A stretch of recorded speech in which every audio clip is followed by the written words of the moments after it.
Hello, my name is Mavra, and I practice psychotherapy in the province of Ontario in Canada. On my first video, I got a lot of comments asking about how to become a therapist or a counselor in Canada, and I thought I'd make a video about the process of becoming a therapist in the province of Ontario. I will include social work because social workers are also counselors, and with the right training, they can also call themselves psychotherapists and provide psychotherapy. Please note that each province is different, but I'm hoping that this video can be used as a reference for you to look further into the province that you're interested in working in. So I'll talk about them in different categories I've made according to which I think is the most difficult to the easier pathways. However, not everyone is in the same place, so some people might find the harder pathway to be easier for them. This might become more clear as I go on. I'm also going to be talking about the advantages of holding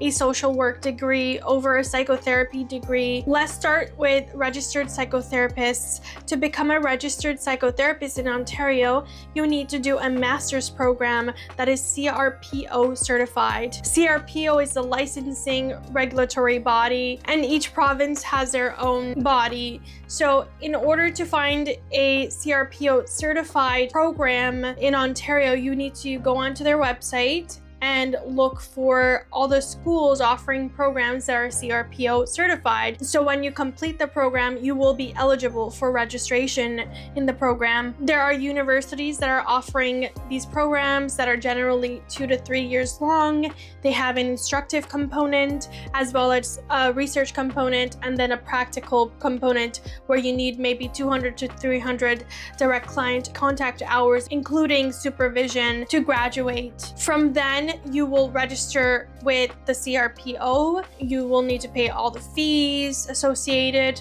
as well as do an exam to become an official registrant. Just know that there are a lot of costs associated with initially registering as well as maintaining your registration, like with a licensing body. So just so you're not surprised about the cost of maintaining your registration or your license as a psychotherapist. The second category is social work or social service work. You can do that by getting a bachelor's in social work, which is the most straightforward and the best option for anyone who knows that they want to be a counselor or psychotherapist right out of high school. In terms of the outcome, your registration, your title, and what you're allowed to practice, I believe it's the most straightforward path to becoming a counselor. And then you could specialize in psychotherapy and call yourself a psychotherapist. I already did my honors bachelor's of degree in psychology at University of Toronto. I didn't feel like doing another 4-year degree was necessary for me to do what I wanted. If you have a bachelor's degree already, you can do a master's in social work.